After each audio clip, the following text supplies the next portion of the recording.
તો ગીર સોમનાથમાં આશા વર્કરનો વિરોધ કરવામાં આવ્યો, જેમાં પડતર માંગને લઈને આશા વર્કરોનો વિરોધ. ભારતીય મજદૂર સંઘના નેજા હેઠળ વિરોધ કરવામાં આવ્યો. જુદા જુદા 15 મુદ્દાઓના નિરાકરણને લઈને આવેદનપત્ર આપવામાં આવ્યું. છેલ્લા 15 વર્ષથી આશા બહેનોનો પ્રશ્ન ધરતાલ છે. 1 માસમાં ઉકેલ નહીં આવે તો ઉગ્ર આંદોલનની ચીમકી ઉચ્ચારી છે. राज्य में आपातकाल आता है, आशा वर्कर को सबसे पहले बुलाया जाता है। कोरोना काल में भी आशा वर्कर ने जिस तरह से राज्य में काम किया है वो तारीफ काबिल था, लेकिन उनकी मेहनत को देखकर उनको जो आमदनी मिलनी चाहिए राज्य सरकार की तरफ से वो बिल्कुल नहीं दी जा रही है।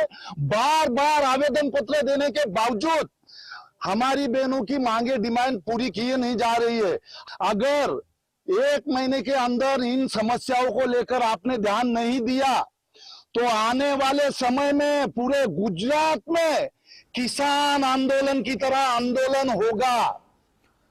તો અમરેલીમાં આશા વર્કર બહેનોનો વિરોધ, જેમાં કલેક્ટર કચેરી ખાતે સૂત્રોચ્ચાર સાથે વિરોધ કરવામાં આવ્યો. પડતર પ્રશ્નો અને ફિક્સ પગારની માંગ સાથે સૂત્રોચ્ચાર કરાયા. આશા વર્કર બહેનોએ કલેક્ટરને આવેદનપત્ર પાઠવ્યું. કામગીરી અનુરૂપ વેતન મળે તેવી આશા વર્કરોએ માંગ કરી. આશા વર્કર ફેસિલિટેટર બહેનોની માંગણી. કલેક્ટર કચેરીએ આવેદનપત્ર આપવા આવેલા છે. કલેક્ટર સાહેબને અમારા આશાની પડતી માંગણી મુજબ અમારા પ્રશ્નોના ઉકેલ માટે અમે આવેલા છે. વિવિધ પ્રકારની અમારી માંગણી છે કે અમને અમુક ઇન્સેન્ટિવ મળતા નથી અને જે મળતા હતા એ પણ સરકારશ્રીએ બંધ કરી દીધા છે.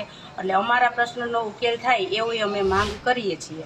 અમે કોરોનામાં કેટલી તનતોડ મહેનત કરી હતી, પણ બધાય અધિકારીઓ, શિક્ષક વિભાગ, આરોગ્ય કર્મચારીઓ, બધા એટલે બધા હેલ્થના બધા કર્મચારી, સરકારી કર્મચારીઓ ઘેરે બેઠા હતા અને અમે અમારા જીવની જોખમ કરી તોય અમને હજી વેતન મળ્યું નથી. અમારું ઇન્સેન્ટિવ લેવાઈ ગયું છે પણ 9 મહિનાનું અમને કોઈને વેતન નથી.